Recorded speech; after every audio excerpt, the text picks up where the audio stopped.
From ag-related automation to beautiful natural resources, we're committed to advancing you and putting the region on the map. GreenSeam is here to shape the future of agricultural, business, and communities where fertile land meets technology and people come together to feed the world.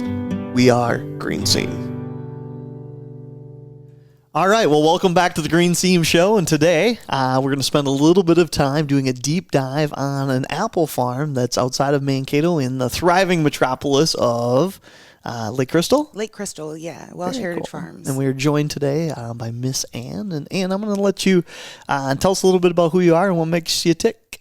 So I'm a senior at MSU.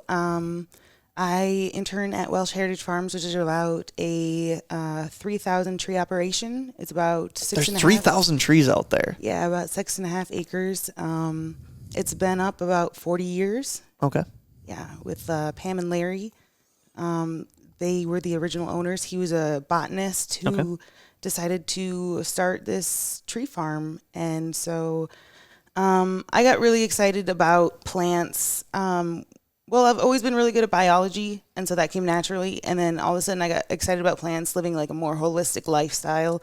And I wanted to get into dry beans originally, but I took one genetics course and I failed horribly. So I got a C on that. So that kind of like ruined that dream. But I kept with the plant science scheme, and I found this awesome opportunity and this awesome plant. I love trees. They're so cool. They're like conscious beings, and they're very, very, I don't know, gives me like a good peaceful kind of feeling.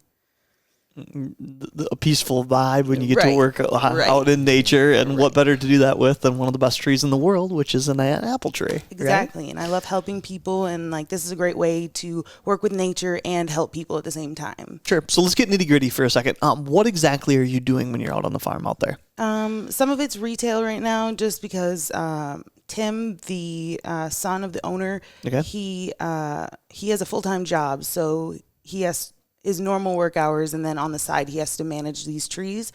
So I've been like weeding, I've been like replacing tree guards. We're going to start harvesting in the middle of August. Once we get into apple season coming up here pretty quick. First Kiss and Zestar are early season varieties.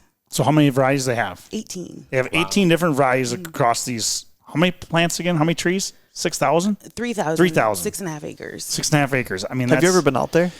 I haven't actually went out there. I mean, awesome. drive by it. Yeah, well, you drive by it and you go, oh, well, that's some dude's like little, and then you get in there and you go, oh, this is like an industry. Like you guys are like doing this for real. Well, they have what you see is like the U-pick area. Those are just a few trees. Yeah, it's just tiny. And then like you go across the highway, and like a mile or half a mile, quarter mile down, there's the farm, and like they've got two different sides of the acres, the north acre orchard, and then the south orchard, and yeah. That's where they have like the main production. This is awesome value-added agriculture, right? I mean, you're growing a tree, which you often don't think about our area of being this, apple production area, and then you're adding value to it by making pies. There's the food stand, vegetables, food stand, and other things out there, right? Right. Well, Minnesota's got the best soils in the world. So like everybody preaches that. Like our soils are so good. They're so rich. They're so like full of life. And that's why there's so many like orchards around Minnesota, around the cities, and like near Wisconsin and that. If you Google it, you can find like 20 or 30, like there's a bunch of orchards, but this is a prime location. The only downfall is like drainage. You usually want to plant like on a hill so that like the air gets, cool air stays cool when like you get a breeze down there, and drainage, but the sciences of apples. We're a little flat here for that, but for the most part, if you find a good place, at least in our part, there is enough hills out here that you do see quite a few apple trees. What made you think of why apples? this? Why apples? Why this? Apples, well, I'm the youngest, and my older brothers and sisters would forget to feed me, so my mom would set out bunches of apples in those like little apple container things, apple holders, and I'd just eat apples all the time. And we'd always go apple orcharding in the fall, and it's always been like a good memory for me. And you started down a different path, though, right? I mean, the genetics path, you mentioned that. You're at MSU, Minnesota State University, Mankato, and you're going on this. So what type of career are you looking for in in this? I mean, this is a you're step kind of at right the now. starting. You're at the starting gate. When the gate opens, what's going to be the big play? Right. Well, I'd like to be a manager. I don't want to own one like an apple orchard. I thought that at first, but like I don't want to be responsible for the business side of things. Like, you know, if somebody's like a little old lady's like, how much for the apples? You know, like I would be not the good person to be like $5. You know, be like just take the apples. But That's what every business owner is doing. Little old ladies telling them that we're cashing them in for $5. Listen, lady, these apples are $5. You're interested in the growing and the tree and the production of it, Yes. right? exactly, and the yes. science part of it. So I'd like to be an apple orchard manager, and yeah, there's some good grad schools to look at in my future. Right now, I'm looking at Washington State University and Oregon State Universities. Also, I could just stay in Mankato and just get my graduate degree here and do that at the same time, getting experience and the knowledge all at once. Probably doing something research with the soils, which is what I'm doing in the fall with one of my soil professors. That's awesome. Very cool. So being in the MSU system and getting to kind of experience some of that, what are the experiences that you're getting that are kind of maybe a little outside of your comfort zone where you thought, oh, well, I never thought I'd really experience that or get to understand that so much. Have you had much of that at MSU? Like experiences I didn't quite.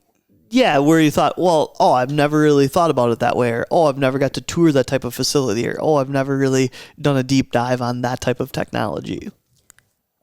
Like in plant science, we went into like a very specific, like detailed look at photosynthesis, and like I never thought that would ever be useful. But Yeah. like it's totally crazy how it works. It's just like it's crazy how that like something so complex just happened. You know, that it just like happened to be that it came about like naturally, or that like all these different environmental stressors led to like this process of sunlight being turned into sugar, and like it's magical. It was a cool experience. Yeah, getting to have firsthand experience from somebody that's very, very knowledgeable about that specific topic, Right. and probably good at teaching it. Right.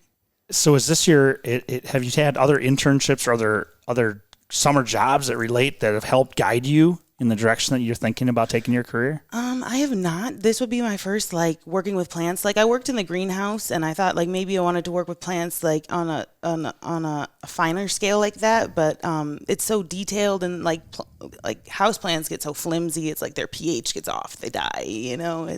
But like trees like this, it's like they can weather the storm.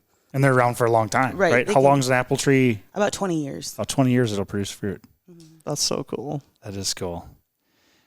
So when you're looking back in the mirror of saying, all right, Ann, what should I have done different when I started my, process of the direction I want to go for my career? There's so many different things that I could have done. Like I took PSEO classes in high school. So originally I could have graduated in 2.5 years and been done. Mm-hmm. But I don't think I'd do anything different, just because I needed to know I needed to know why I was doing what I was doing. Like I needed to know and understand, like I couldn't just say, oh, I want to do plant science. Like I want to know, if I wouldn't have done what I did, I wouldn't have understood why exactly. The genetics and all that stuff, right? Right, exactly. So how about looking another way? If you're looking at a young student coming out of high school right now and they're in the same shoes, right? I don't know what I want to do. What would you tell them about opportunities within this food and ag space? Because there truly is a lot that's going on in it. And I think maybe being out at the apple farm, you've gotten to experience just a little bit of that. And now with this degree that you'll have, you'll hopefully get to experience a little bit more. So what do you go back and tell that student? Probably just to get out there as much as they can, like go and help and find opportunities with farmers and find opportunities just like networking with people and like get your name out there and like try and like build yourself, I guess, instead of like trying to like viewpoint yourself as like a certain vibe. Try and like have a few experiences that are a little outside your comfort zone or a little outside your box. Exactly. How did you connect with Jim at the apple farm at Welsh Heritage Farms? How did you connect? Or did you pick up the phone, reach out? Was there a job opening out there? Did your professor say, hey, you want to do some with apples? You better go down the road?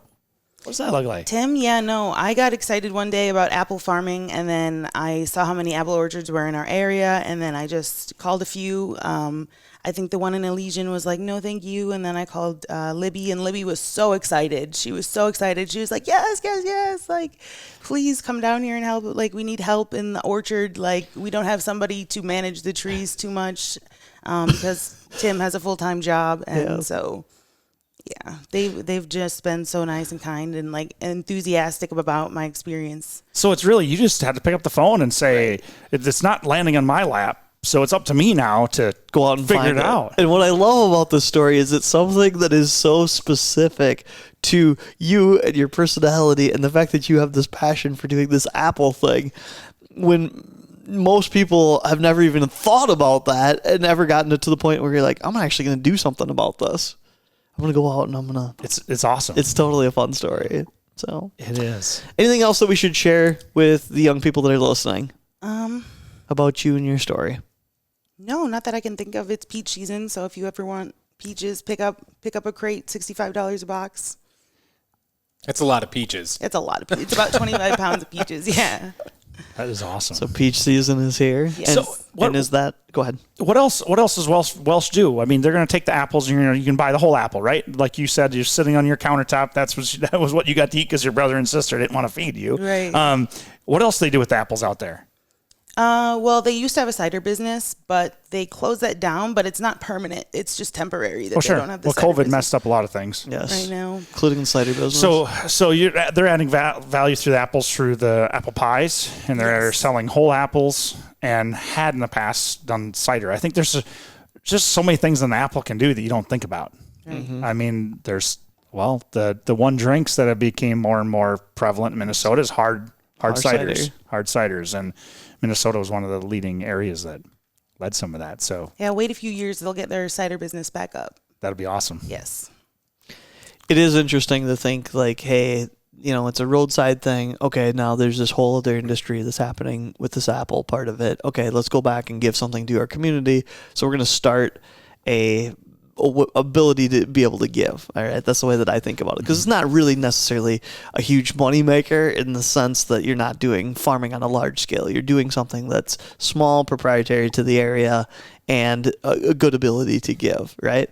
And I think having been there and been in that space before, the fact that they're basically giving away donuts, right? They're not very expensive for what they are. And you can go and you pick up some of these pies and you go, it feels like it was made by grandma, right? And then you walk over and then, did they have like little meat stuff too? Isn't there like a meat area? No, there's not. Or is it cheese? I never went out to the... So talk about the cheese part of it. Cheese is from Wisconsin. There's so many different kinds and like flavors. There's like a flavor for every palate. There's hard and soft cheeses. I haven't tried them all yet, but they're pretty good. There was somebody that walked in there said there's a lot of cheeses in there. Right. We look at this as kind of almost agritourism because it's a fun thing. You can do it with your family. Yep. You can just swing through and buy something if you got to take it home for guests to come in there, or you can, they have self-pick or pick your own apples, right? So kids can go out and actually this is where the apple comes from and not just the store, but it comes from a local farm by Lake Crystal. And what did you call it? Agritourism. Agritourism. There's a whole thing to that. Yeah, there is. And this should is do a whole definitely podcast on agritourism because that's a huge thing. It's massive. We sure could. It's important. And people love it because they can do it on their own time. And they want to know where the food comes from. Yep. And they want to pick it right off. And there's nothing funner than sitting out in the middle of a field having an apple till you're sick to your stomach from eating apples. So there's a chance if we go visit Welsh Heritage Farms that we'll see you there. Yes. Yes. That will be awesome. Well, Anne, thank you so much for spending a little time with us today. And we will see you back here sooner rather than later. Thanks, Anne. Thank you.